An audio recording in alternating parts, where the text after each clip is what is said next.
Sa pagpasok ng taong 2024, ay ginulat nga ni Miss Angelica Panganiban, ang kanyang mga fans at mga artista, sa pagpapasilip nito ng kanilang naging kasalan ng fiancé nito na si Mr. Greg Homan sa LA.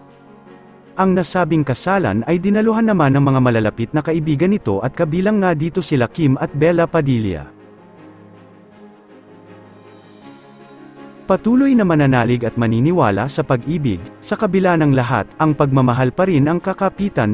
Maligayang bagong taon, Mrs. Angelica Panganiban Homan.